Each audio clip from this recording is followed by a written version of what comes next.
dans le précieux nom de notre Seigneur Jésus-Christ. Alors oui, tu as eu raison, mon frère, de parler de Jésus. Il est là.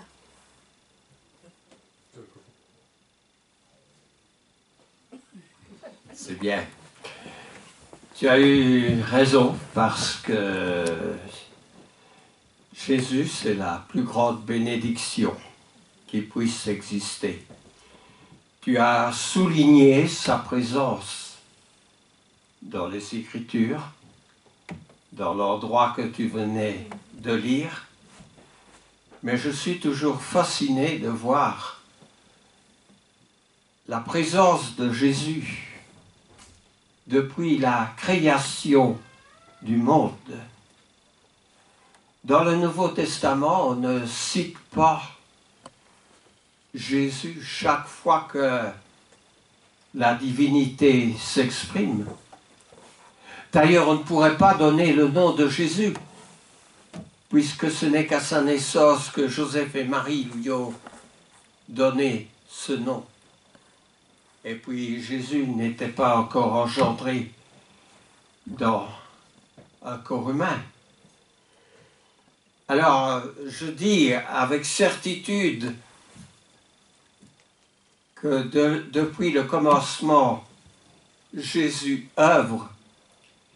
Si vous allez dans l'Ancien Testament, dans l'Épître de Jean, dans l'Épître aux Hébreux, nous voyons que Jésus était co-créateur avec Dieu.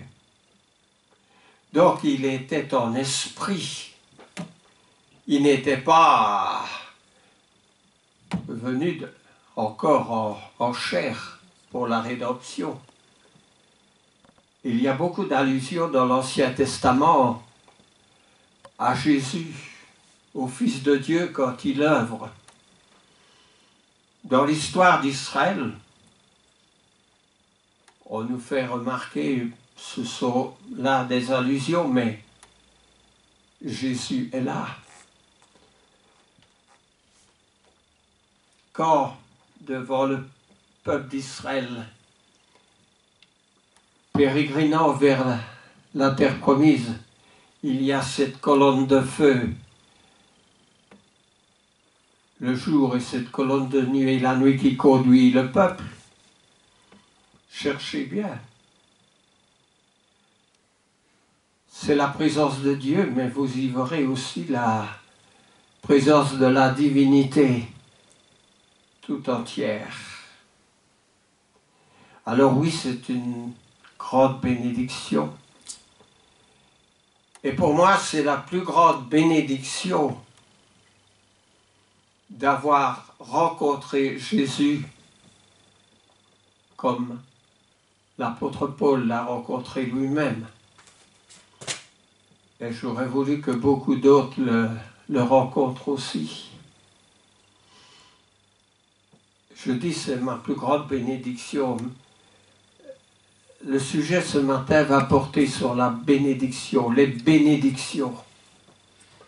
Alors, pour vous, quelle est votre plus grande bénédiction? Les saluts en Jésus-Christ. Les saluts en Jésus-Christ. Oui, bien, je suis entièrement d'accord. Moi, c'est de m'avoir gardé en vie jusqu'à ce que je puisse me faire baptiser. Attends, répète encore. De m'avoir gardé en vie jusqu'à ce que je puisse me faire baptiser. Oui. Sinon... Oui, et j'irais te dire, est-ce que vous partagez cette bénédiction? Avez-vous été baptisé par immersion pour recevoir le don du Saint-Esprit? Vous seul allez répondre à cela. Une autre grande bénédiction dans votre vie? C'est de les connaître. Il y en a. Oui. La grande bénédiction, c'est de les connaître. De les connaître en tant que le chemin qui conduit à la vie éternelle. De le connaître pas uniquement dans un livre historique. Non, Mais nous connaissons Jésus. Et quand je vous regarde, c'est avec l'auréole de Jésus. Si je n'avais pas rencontré Jésus, je ne vous aurais pas rencontré non plus. J'aurais raté un des plus grands moments de ma vie,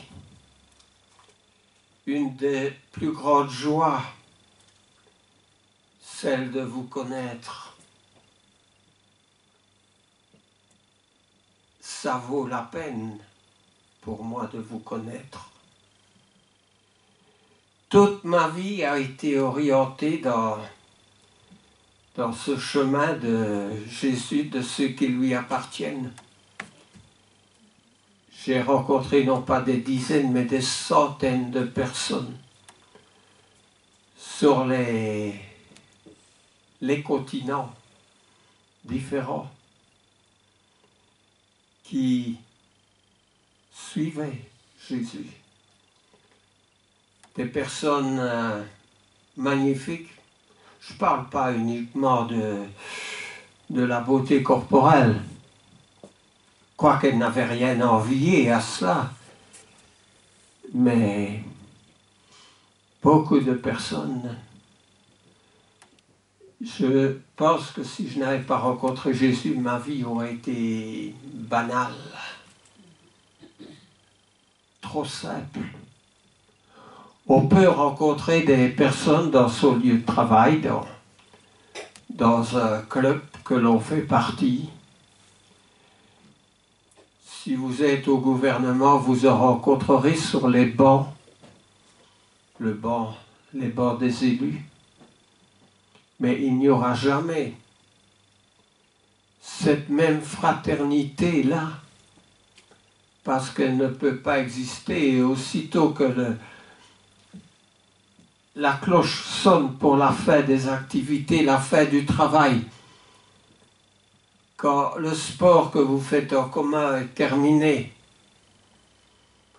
quand les heures de votre travail ou de classe sont terminées, vous ne vous rencontrerez qu'à la prochaine occasion. Et si vous êtes élu jusqu'à la fin de votre mandat, quelquefois quand je regarde les albums, ça m'est arrivé une fois cette semaine, j'ai revu je ne vais pas dire des gens, mais des frères et sœurs qui sont décédés, mais qui étaient des gens magnifiques et des gens fidèles en Christ. Alors oui, je parle des bénédictions ce matin. J'ai écrit 6 feuilles, une étude de 6 feuilles. Donc j'ai des feuilles là si jamais vous en voulez une copie. Pourquoi j'ai écrit 6 feuilles? Pour avoir quelque chose de complet. Parce qu'il y a le mot bénédiction, mais il y a aussi le mot bénir. Alors, de ces 6 feuilles, j'en ai fait un résumé. Et je vous lirai en introduction que la bénédiction est-elle une formule hors de sens? Je dis cela parce que beaucoup de fois dans la Bible, quand un personnage rencontre un autre personnage, il le bénit. Est-ce que c'est une formule hors de sens comme celle que nous utilisons en début de chaque année? Ah, bonne année! Beaucoup de bonheur! Et puis, paf, c'est terminé. C'est reporté 12 mois plus tard.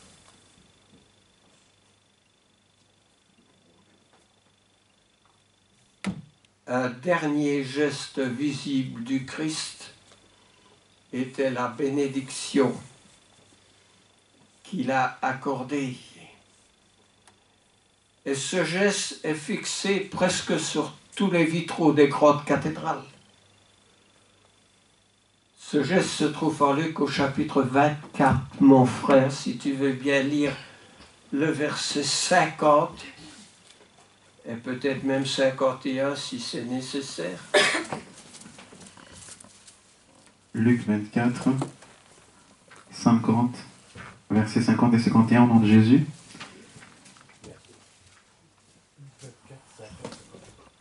C'est ça, 24, 50, 51.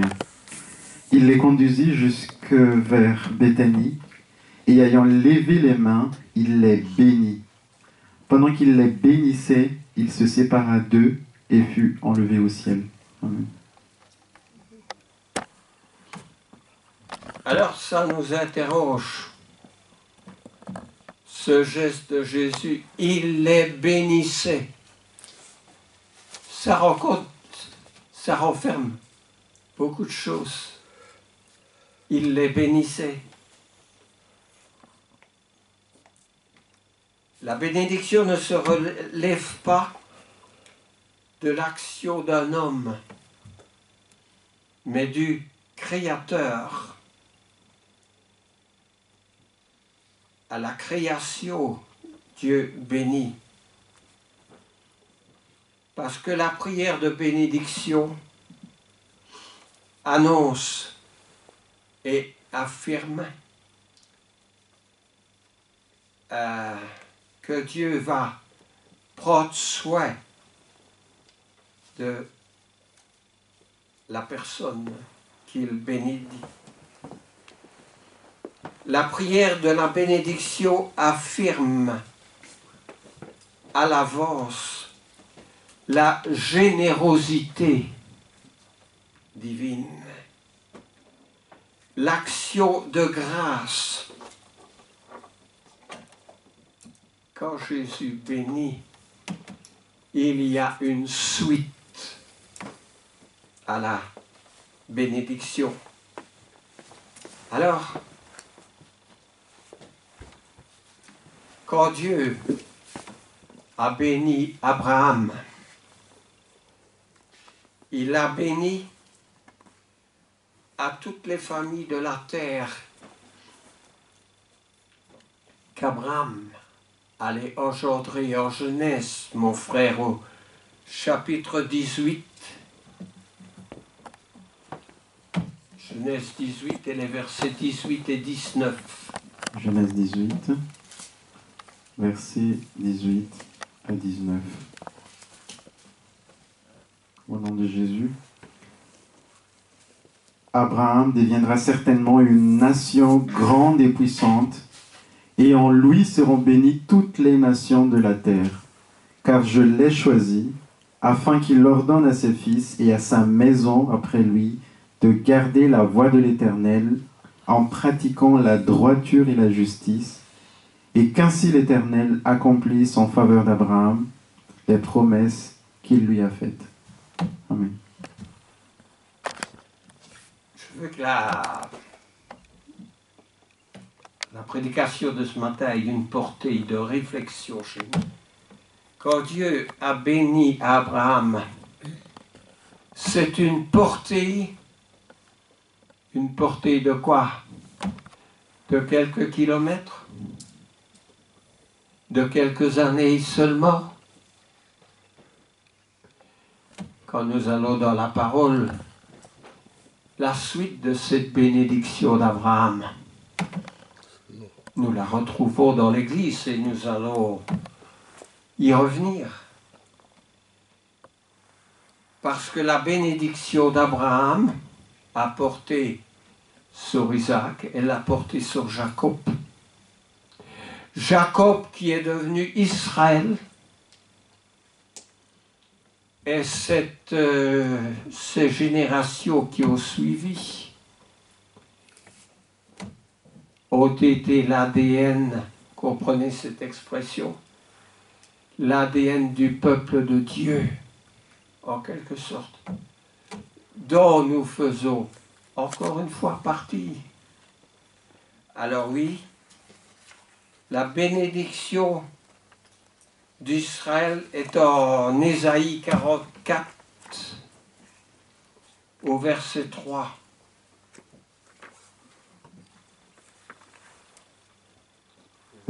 Ésaïe 44, verset 3. Car je répandrai des eaux sur le sol altéré et des ruisseaux sur la terre desséchée. Je répandrai mon esprit sur ta race et ma bénédiction sur tes rejetons. Amen. Ma bénédiction sur tes rejetons. Eh bien, allons profondément dans la parole, et nous n'allons pas le faire ce matin, mais nous verrons que nous sommes spirituellement les rejetons. C'est nous, les rejetons. Nous qui sommes l'Israël spirituel. Alors, Dieu nous a bénis de toutes sortes de bénédictions. En Éphésiens au chapitre 1, verset 3. Verset 3 et verset 4.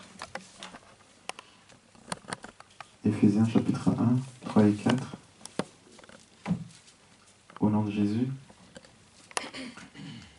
Béni soit Dieu le Père de notre Seigneur Jésus-Christ, qui nous a bénis de toutes sortes de bénédictions spirituelles dans les lieux célestes en Christ. En lui, Dieu nous a élus avant la fondation du monde pour que nous soyons saints et irrépréhensibles devant lui. Amen. Dieu nous a bénis de toutes sortes de bénédictions. Sinon, la prière est hors de sens. Quand un frère prend note des requêtes pour une guérison, pour quelque chose en particulier, et que nous entendons cette même personne un peu plus tard lever à nouveau la main au moment des requêtes, mais simplement pour dire merci. Merci pour la réalisation de la bénédiction. Parce qu'il y a des bénédictions, dit la parole, sur la tête du juste. Alors,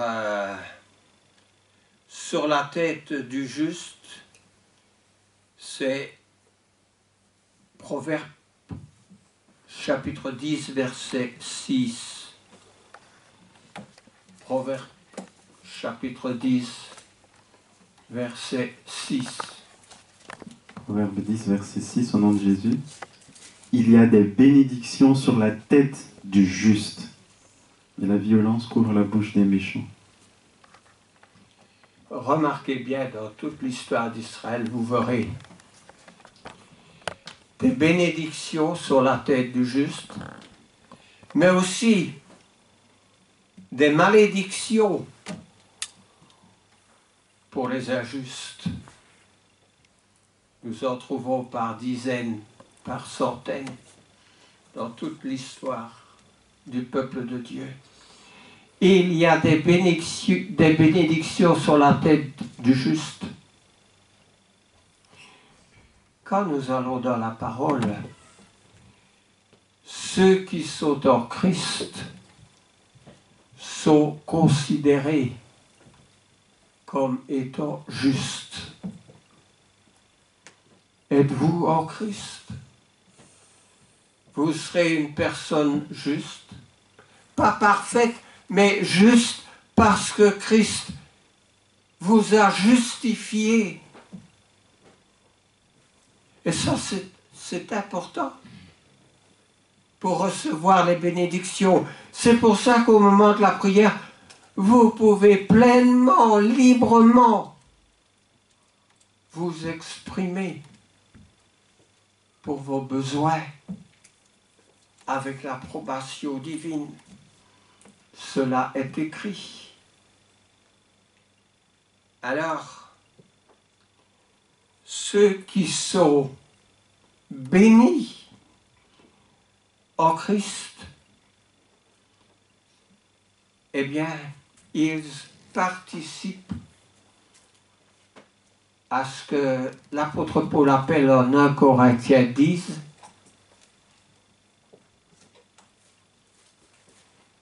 ils participent à la coupe de bénédiction.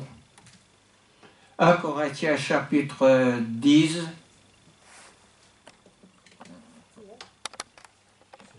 au verset 16.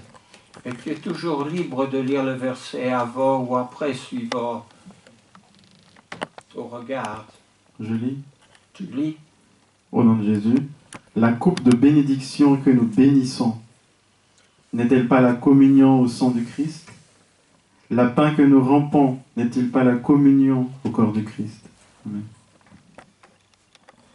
Quelqu'un ne serait-il pas d'accord que la coupe de bénédiction que nous prenons au corps et au sang de Christ soit là l'objet principal de notre réunion avec le Seigneur, de notre réunion les uns avec les autres, et de commémorer ce sacrifice qui a été effectué à la croix. C'est quelque chose de central par rapport à notre foi. Alors, l'apôtre Pierre a dit, bénissez, mais il donne une raison. Bénissez afin d'hériter la bénédiction. Ça semble être paradoxal, ça semble se répéter.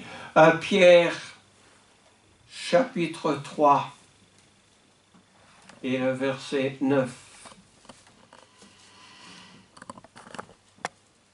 1 Pierre chapitre 3, verset 9, au nom de Jésus. Ne rendez point mal pour mal, ou injure pour injure. Bénissez au contraire, car c'est à cela que vous avez été appelés, afin d'hériter la bénédiction. Amen. Bénissez au contraire, afin d'hériter la bénédiction. Ça me fait penser à David, n'est-ce pas? Qui avait besoin d'espace pour faire manger ses moutons. Il a envoyé des serviteurs. Mais le propriétaire de cet espace était un homme méchant qui lui a refusé cette bénédiction. Alors David et ses hommes, comme une milice armée, ils sont partis en direction de ce méchant homme. Et sur le chemin, qui ont-ils rencontré? Qui David a-t-il rencontré? Eh bien, il a rencontré une femme venant avec ses serviteurs. Quelqu'un a-t-il le nom de cette femme dans sa tête?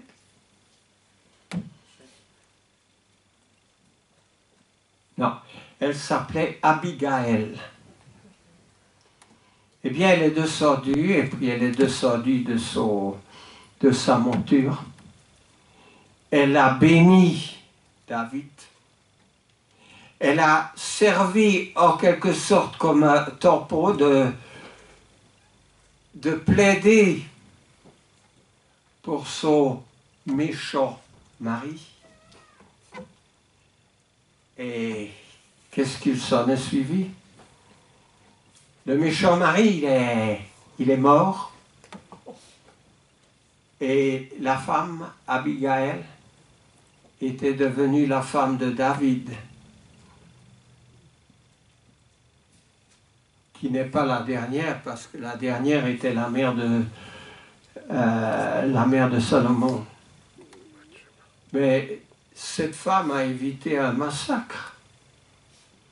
Elle était pleine de bon sens, en quelque sorte. Elle a béni comme la plupart de ces personnages qui se rencontraient dans l'Ancien Testament. Béni soit un tel ou une telle. La bénédiction s'accompagnait de pensées de bienveillance. Alors, bénissez afin d'hériter la bénédiction. Mais en retour,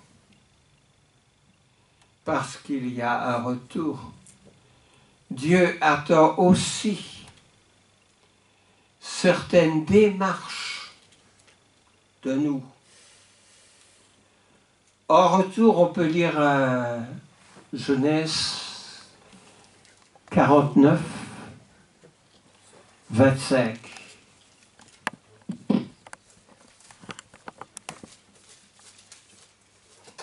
Et je te laisse lire parce qu'il faut que chaque chose ce matin soit mûrie dans notre esprit.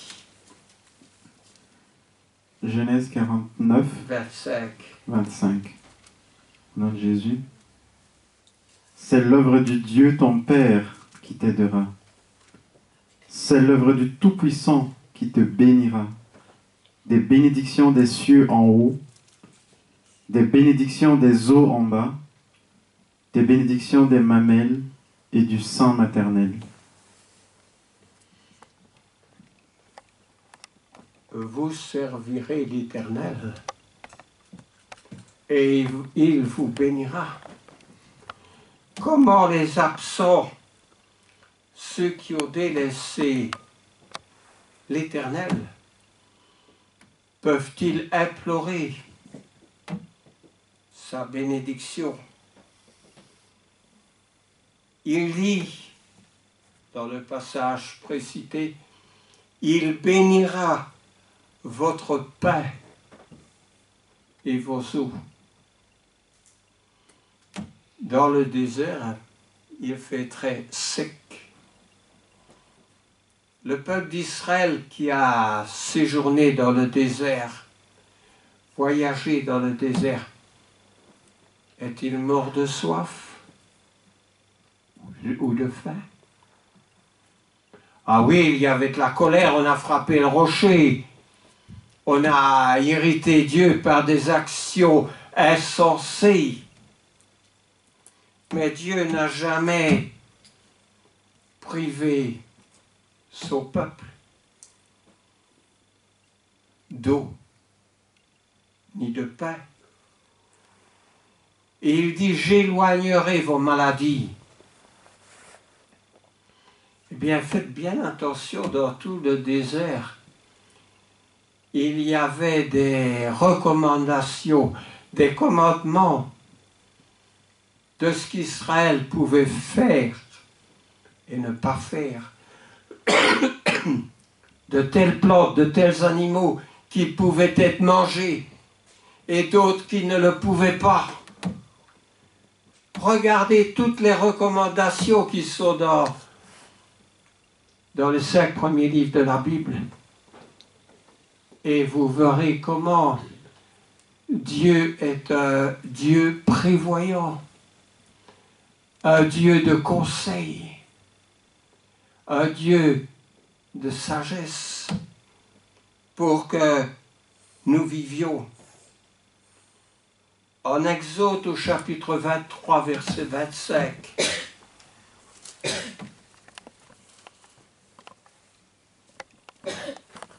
Exode 23, 25. Au nom de Jésus. Vous servirez l'Éternel votre Dieu, et il bénira votre pain et vos eaux, et j'éloignerai la maladie du milieu de toi. Amen. Vous voyez, c'est quelque chose de clair. N'est-ce pas? Vous servirez l'Éternel votre Dieu et il vous bénira. Il vous protégera.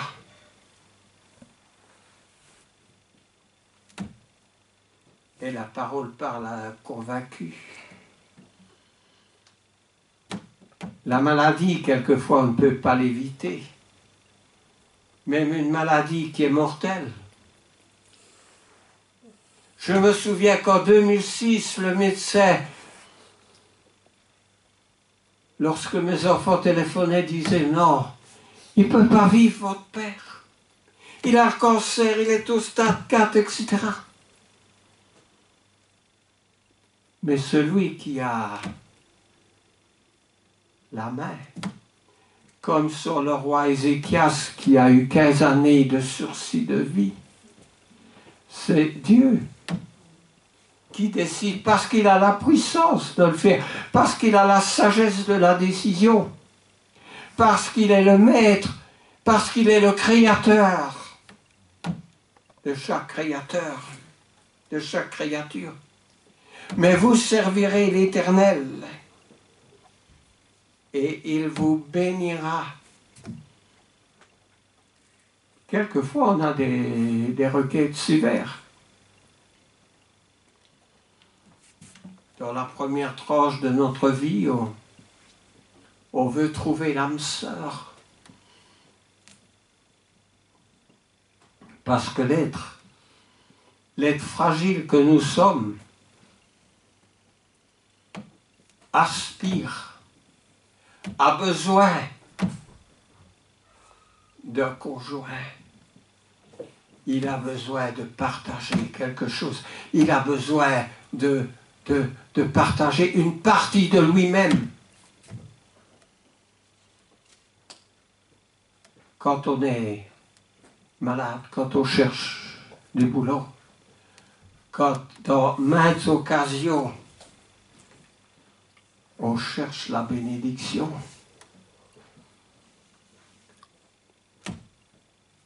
pour avoir plus d'assurance de l'obtenir, complétons bien, servez l'Éternel votre Dieu d'abord. Alors, vous savez, Dieu a créé le monde en 6 jours. Bon, nous savons tous cela. Mais le 6e jour, quand je le lis dans la Genèse, au chapitre 1, est un jour de bénédiction. Alors, au chapitre 1, entre les versets 27 et 31, mon frère.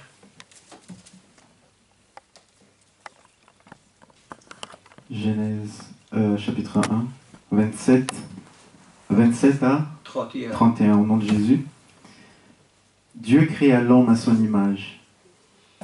Il le créa à l'image de Dieu. Il créa l'homme et la femme. Dieu les bénit et Dieu leur dit, soyez féconds, multipliez, remplissez la terre et l'assujettissez et dominez sur les poissons de la mer, sur les oiseaux du ciel et sur tout animal qui se meut sur la terre. Et Dieu dit, voici, je vous donne toute herbe portant de la semence et qui est à la surface de toute la terre, et tout arbre ayant en lui du fruit d'arbre et portant de la semence, ce sera votre nourriture. Et à tout animal de la terre, à tout oiseau du ciel, et à tout ce qui se meut sur la terre, ayant en soi un souffle de vie, je donne toute herbe verte pour nourriture. Et cela fut ainsi. Dieu vit tout ce qu'il avait fait, et voici, cela était très bon. Ainsi il eut un soir, il eut un matin, ce fut le 6e jour. Amen. Un jour de bénédiction. Mais attention, il y avait des choses qu'il est dangereux pour l'homme de toucher. Il y a l'arbre de la vie du bien et du mal, mais il y avait des recommandations. Nous exploitons toutes choses aujourd'hui, mais attention, ce qu'on peut faire avec l'uranium appauvri, on peut détruire également. Et si nous produisons de la malédiction plutôt que de la bénédiction, souvenons-nous de la première génération que Dieu a créée. Que voyons-nous en Genèse 6? La destruction. La destruction peut faire aussi partie des choses de cette vie.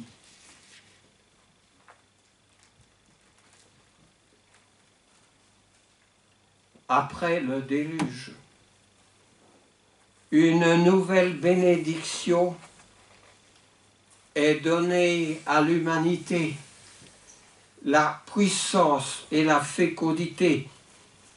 En Genèse au chapitre 9, les 3 premiers versets. Au nom de Jésus. Dieu bénit Noé et ses fils et leur dit: soyez féconds, multipliez et remplissez la terre. Vous serez un sujet de crainte et d'effroi pour tout animal de la terre, pour tout oiseau du ciel, pour tout ce qui se meut sur la terre, et pour tous les poissons de la mer, ils sont livrés entre vos mains.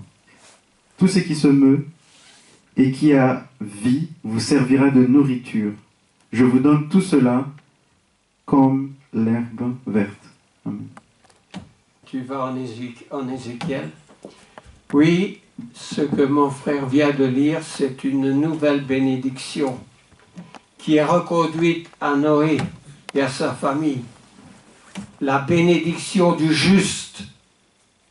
Nous avons parlé du juste déjà.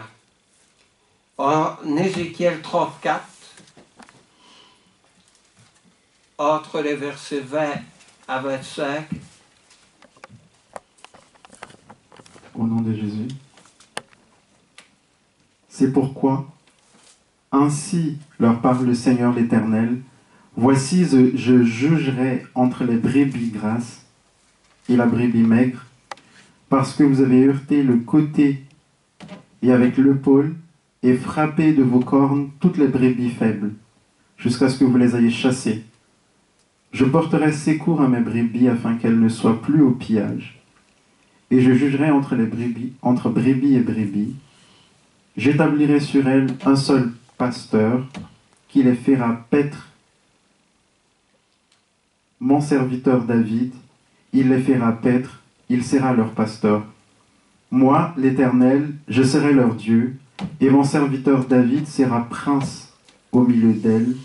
Moi, l'Éternel, j'ai parlé. Je traiterai avec elles une alliance de paix, et je ferai disparaître du pays les animaux sauvages. Elles habiteront en sécurité dans le désert et dormiront au milieu des forêts. Amen. Il ne me reste pas longtemps le temps de parler beaucoup de ce passage, qui est un passage de bénédiction, parce qu'il promet son serviteur David, qui était déjà venu et qui était mort. Mais son serviteur David, c'est la personne du Christ. Parce que s'il avait dit « mon serviteur Jésus, mon serviteur le Christ », on aurait dit « qui c'est ça ?» Mais Jésus est la postérité de David, n'est-ce pas? Les grandes qualités de David se retrouvent en Christ. La promesse faite à David concerne le Christ. Vous allez en Actes, au chapitre 2, dans le sermon de l'apôtre Pierre, le jour de la Pentecôte, vous retrouvez les promesses faites à David accomplies en Jésus-Christ. Donc pour moi, Ézéchiel 34 a une grande signification là, parce qu'elle parle précisément. Tu peux relire de ce passage précis où on parle du serviteur, où on parle de David. Ézéchiel 34, verset 23. J'établirai sur elle un seul pasteur, qui les fera paître. Mon serviteur David, il les fera paître. Il sera leur pasteur. Amen. Jésus n'est-il pas notre pasteur? Notre souverain pasteur? Mais voilà encore un passage où Jésus, en quelque sorte, est annoncé dans la manière où le peuple pouvait comprendre la bénédiction que Dieu allait donner par l'arrivée d'un seul pasteur. Alors, ça corrobore plusieurs passages dont nous n'avons pas le temps de lire qui dit « Béni soit l'Éternel ». Dans les psaumes, dans les proverbes, « Béni soit l'Éternel ». Et puis, on a parlé au début d'une bénédiction faite à Abraham. La bénédiction d'Abraham a pour tous les païens, ce n'était d'abord que les Juifs, a pour tous les païens son accomplissement en Jésus-Christ. Il disait bien, Paul à Timothée, Dieu veut que tous les hommes soient sauvés. Tous les hommes, toutes les tribus de la terre, les païens soient sauvés en Jésus-Christ, en ce sens que nous recevions par la foi l'Esprit de Dieu. Je n'ai pas le temps de m'étendre, mais Paul dit aux Romains au chapitre 8 que c'est l'Esprit qui a ressuscité Jésus d'entre les morts rendra aussi la vie. Nous rendra aussi la vie. Donc il faut qu'on ait l'Esprit. Il faut qu'on ait été baptisé pour recevoir l'Esprit. Parce qu'il y a beaucoup de sortes de baptêmes. Il y a des baptêmes païens, il y a des baptêmes chrétiens. Mais il faut que ce soit ce baptême-là. Je me souviens avec le frère Antoine, qui était un grand conducteur en Afrique, dans une grande église, et quand j'ai parlé au frère Antoine, dans cet angle-là de la nécessité du baptême, frère Antoine a dit, mais j'ai compris, je veux être baptisé pour recevoir le don du Saint-Esprit. Il avait été déjà baptisé en Afrique. C'était pas à moi à juger son baptême, mais à moi à lui dire, frère, le baptême de Christ est un baptême pour recevoir le don du Saint-Esprit. Parce que ce n'est quand on a reçu le Saint-Esprit qu'on a la promesse et la certitude que l'Esprit qui a ressuscité Jésus d'entre les morts nous rendra la vie aussi et nous ressuscitera. Oh, vous savez, il n'y a rien qui vient de moi là-dedans. Vous allez trouver ça dans la parole de Dieu. Et si vous le trouvez, n'hésitez pas à le faire. Alors, je voudrais vous conduire dans un des derniers passages, Galates 3, 6 à 14. Galates 3, 6 à 14. 6 à 14, c'est ça? Oui. Au nom de Jésus. Comme Abraham crut à Dieu et que cela lui fut imputé à justice, reconnaissez donc que ce sont ceux qui ont la foi qui sont fils d'Abraham. Aussi l'Écriture, prévoyant que Dieu justifierait les païens par la foi, a d'avance annoncé cette bonne nouvelle à Abraham. Toutes les nations seront bénies en toi, de sorte que ceux qui croient sont bénis avec Abraham, le croyant. Car tous ceux qui s'attachent aux œuvres de la loi sont sous la malédiction, car il est écrit « Maudit est quiconque n'observe pas tout ce qui est écrit dans les livres de la loi et ne le met pas en pratique. » Et que nul ne soit justifié devant Dieu par la loi. Cela est évident puisqu'il est dit « Le juste vivra par la foi ». Or la loi ne procède pas de la foi, mais elle dit « Celui qui mettra ces choses en pratique vivra par elles ». Christ nous a rachetés de la malédiction de la loi, étant devenu malédiction pour nous, car il est écrit « Maudit est quiconque est pendu au bois », afin que la bénédiction d'Abraham eût pour les païens son accomplissement en Jésus-Christ, et que nous ressuscions par la foi l'Esprit qui avait été promis. Amen. Amen. Ce passage est aussi plein d'instructions pour nous. Oui, avaient crié les habitants de Jérusalem quand Jésus est entré. Béni soit celui qui vient au nom du Seigneur. Pour 3 jours après, crier crucifie-le. Sommes-nous de ces gens qui sont ballottés de droite à gauche, qui ne savons pas faire la distinction entre notre main droite et notre main gauche, comme dit un passage de la parole? Oui, et je terminerai en disant qu'il n'est pas absurde, c'est en Néhémie chapitre 9 verset 5, il n'est pas absurde de bénir Dieu qui est au-dessus de toutes choses. Néhémie chapitre 9 verset 5.